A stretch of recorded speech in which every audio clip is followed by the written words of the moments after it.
Encounter पे अगर सवाल उठाए जा रहे हैं तो ये कोई नई बात तो नहीं है। कांग्रेस के भी रीजिंग में अपराधी मारे गए, सपा बसपा के भी रीजिंग में अपराधी मारे गए, और जब 67 मुस्लिम अपराधी मारे जाते हैं, 20 ब्राह्मण मारे जाते हैं, 18 राजपूत मारे जाते हैं, 17 जाट मारे जाते हैं, 24 अन्य जाति मारी जाती है, तो फिर उस पर तो सवाल अखिलेश जी नहीं करते हैं। लेकिन मंगेश यादव पर उनका सवाल ये जातिवाद को बढ़ावा दिखता है कि उनको चिंता सिर्फ अपनी कौम की है।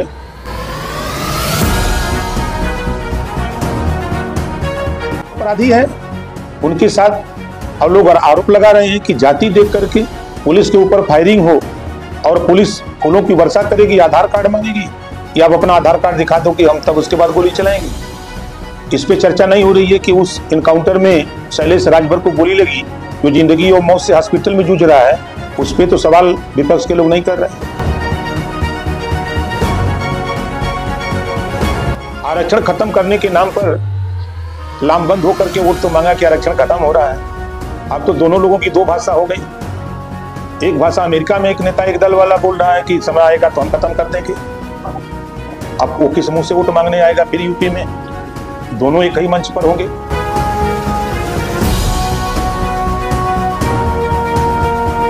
कि पार्टी के संगठन में कुछ नए पदाधिकारी जुटे हैं, कुछ पुराने अपने जो पहले से हैं, तो जो नए और पुराने लोगों के सामंजस्य एक साथ हो, इसके लिए कार्यकर्ता सम्मेलन जगह जगह हम लोग उसी कड़ी में आजमगढ़ में भी आज कार्यक्रम हो रहा है।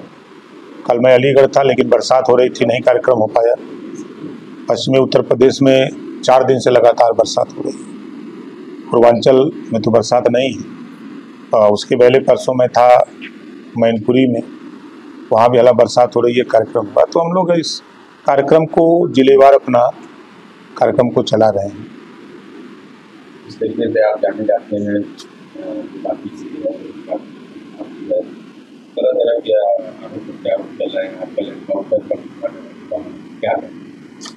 नहीं, देखिए, इनकाउंटर पे अगर सवाल उठाए जा रहे हैं तो ये कोई नई बात तो नहीं है। कांग्रेस के भी रीजिंग में अपराधी मारे गए, सपा बसपा के भी रीजिंग में अपराधी मारे गए, और जब 67 मुस्लिम अपराधी मारे जाते हैं, 20 ब्राह्मण मारे जाते हैं, 18 राजपूत मारे जाते हैं, 17 जाट मारे जाते हैं, 24 अन्य जाति मारी जाती है, तो फिर उस पर तो सवाल अखिलेश जी नहीं करते हैं।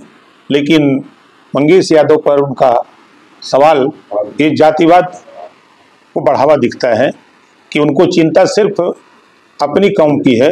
उनको बोलना चाहिए जब 20 ब्राह्मण मारे गए, राजपूत मारे गए, जब मुसलमान मारा गया, जाट मारा गया, चौहान, राजभर, बिंद, जो अपराधी है उनके साथ अब लोग आरोप लगा रहे हैं कि जाति देख करके पुलिस के ऊपर फायरिंग हो और पुलिस फूलों की वर्षा करेगी, आधार कार्ड मांगेगी कि आप अपना आधार कार्ड दिखा दो कि हम तब उसके बाद गोली चलाएंगे। इस पे चर्चा नहीं हो रही है कि उस इनकाउंटर में शैलेश राजभर को गोली लगी, जो जिंदगी और मौत से हॉस्पिटल में जूझ रहा है, उस पे तो सवाल विपक्ष के लोग नहीं कर रहे हैं। राहुल गांधी ने भी इनकाउंटर पे सवाल किया। राहुल गांधी तो देश को बदनाम करने का काम कर रहे हैं। अभी चुनाव में आपने देखा लोकसभा के, वो आरक्षण बचाने की बात कर रहे थे और अमेरिका में जाके आरक्षण समय आने पर खत्म करने की बात कर रहे हैं। अब ये तो भ्रांति पैदा हो गई। अब तो समाजवादी पार्टी कांग्रेस के साथ खड़ी आरक्षण खत्म करने के लिए कि आरक्षण देने के लिए। अब पहले तो इसका भी जवाब दें, और अगर वो सवाल खड़ा कर रहे हैं तो ये भी तो 25 इमरजेंसी लगी थी ना, कानून को ताक पर रखा गया। वो किसकी सरकार थी?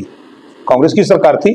लाखों लोग जेल में डाले गए, पत्रकारों को जेल में डाला गया, कि वही कांग्रेस के लोग बोल रहे हैं जो कानून को एकदम ताक पर रख करके काम किया गया। इंडिया अलायंस में करार नजर हरियाणा चुनाव में अखिलेश यादव को सीट नहीं दिया गया है, उसको लेकर किस तरीके से आप देखते हैं? हरियाणा में सपा का कहाँ है या हमारा ही वहाँ क्या है? अभी तक समाजवादी पार्टी शुद्ध रूप से उत्तर प्रदेश की राज्य दल है। इसके अलावा किसी स्टेट में अब हमको नहीं जानकारी है कि कहीं कुछ है। अब लड़ने के लिए तो आदमी स्वतंत्र है, कहीं भी जाएगा, उम्मीदवार खड़ा कर देगा। सीट मिलना न मिलना अब उसको लेकर के अब वो उनका विषय है, वो हमारा विषय नहीं है। इस बार फिर सपा और बसपा का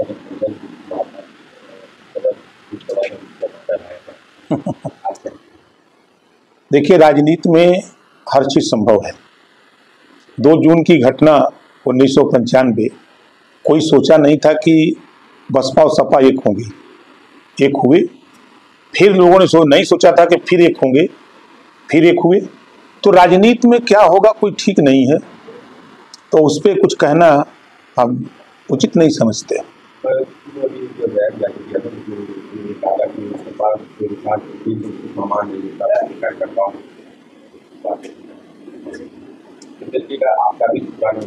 वो मायावती जी का जो बयान है वो 100% सही है। उन्होंने सही कहा है कि जो गरीब कमजोर कार्यकर्ता है और एक मजबूत कार्यकर्ता है, दोनों जब साथ खड़े होते हैं तो जो कमजोर है उसको सम्मान नहीं मिल पाता है।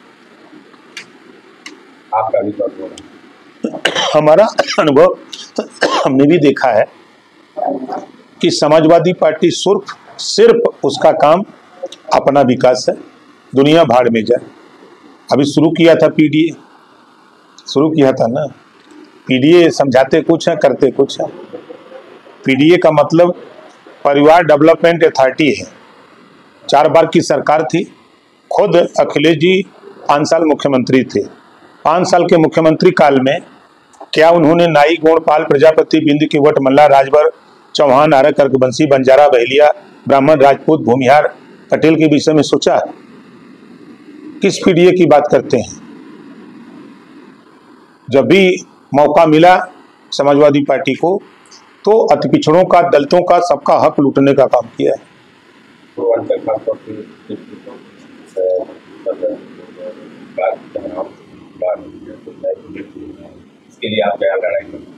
देखिए, हम सरकार में हैं। अभी आपने देखा कि पूर्वांचल का ही एक हिस्सा अंबेडकर नगर है। अभी 1231 करोड़ रुपए मुख्यमंत्री ने अंबेडकर नगर को दिया विकास के लिए, अलग अलग मदों में। हर जिले में विकास के लिए पैसा मुख्यमंत्री जी, चाहे वो गाजीपुर हो, बलिया हो, आजमगढ़ हो, कहीं कोई भेदभाव नहीं है।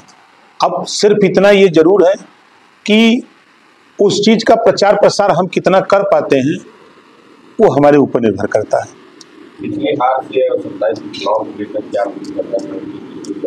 कोई दिक्कत नहीं है, जनता सब जानती है। अब आरक्षण खत्म करने के नाम पर लामबंद होकर के वोट तो मांगा कि आरक्षण खत्म हो रहा है। अब तो दोनों लोगों की 2 भाषा हो गई। एक भाषा अमेरिका में एक नेता, एक दल वाला बोल रहा है कि समय आएगा तो हम खत्म कर देंगे। अब वो किस मुंह से वोट मांगने आएगा फिर यूपी में? दोनों एक ही मंच पर होंगे।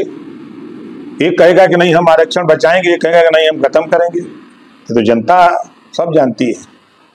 और ये भी जनता जानती है कि 4 बार की सरकार में जिस दलितों को लुभाने की कवायद हुई, प्रमोशन में आरक्षण किसने खत्म किया था? समाजवादी पार्टी ने। ठेका में बसपा गवर्नमेंट ने 22.5% रिजर्वेशन दिया था, उसको खत्म किसने किया था? सपा ने। गरीब कमजोर के विकास के लिए योजनाएं जो बनाई पूरे महापुरुषों के नाम पर, उसको खत्म किसने किया था? समाजवादी पार्टी ने। तो ये चीजें सबके सामने है, सब लोग जान रहे हैं। तो अब ये चीजें उजागर हो गई हैं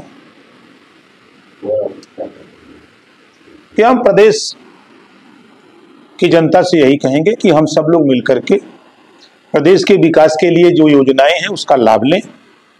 हम जिस विभाग के मिनिस्टर हैं, पंचायती राज, हम ग्रामीण स्तर पर पहला हमारा साफ सफाई का अभियान, स्वच्छ भारत मिशन जो प्रधानमंत्री जी की योजना है, क्योंकि पंचायत राज गांव से जुटा हुआ विभाग है, हमारा पहली प्राथमिकता है कि हम साफ सफाई पर ध्यान दें। हमारे जो भी कचरा कलेक्शन करने वाले जो अधिकारी कर्मचारी लगे हैं, अगर हमारा कर्मचारी दरवाजे दरवाजे जा रहा है तो कचरा लोग बाहर ना फेंकें, उस हमारे कर्मचारी को दे दें ताकि वो ले जाकर के एक जगह इकट्ठा करके उसको व्यवस्थित करे। हम लोग हर गांव में पंचायत सचिवालय बना है और बना रहे हैं, जहाँ नहीं बना वहाँ बनवाने जा रहे हैं। पंचायत भवन बनाने जा रहे हैं, बारात घर बनाने जा रहे हैं। पंचायत सचिवालय में ही जो गरीब कमजोर लोग मृत्यु प्रमाण पत्र के लिए सेक्रेटरी के यहाँ ब्लॉक पर तहसील पे दौड़ते थे, अब उनको कहीं जाने की जरूरत नहीं। पंचायत सचिवालय में उनको मृत्यु प्रमाण पत्र मिलेगा, उनको आधार कार्ड वहीं बनेगा, आयुष्मान कार्ड वहीं बनेगा, पेंशन के फॉर्म वहीं भरे जाएंगे, जो त्रुटि होगी सुधार वहीं होगा, परिवार रजिस्टर की नकल उनको वहीं मिलेगी। सारी 207 योजनाएं हैं, उन 207 योजनाओं का लाभ हम पंचायत सचिवालय में ही गांव के लोगों को देंगे। अब उनको जन सेवा केंद्र पर जाने की जरूरत नहीं होगी। दूसरी नई योजना हम स्वीकृत करा लिए हैं मुख्यमंत्री से, जीरो पॉवर्टी एक स्कीम योजना है। केंद्र और प्रदेश सरकार की अब तक की जितनी योजनाएं बनी, जिस गरीब परिवार के पास तक नहीं पहुंची, ऐसे हर गांव से 10 से 25 लोगों का चयन करके सभी योजनाएं एक साथ दे करके उसको गरीबी रेखा से ऊपर लाने का प्रयास हम लोग करने जा रहे हैं।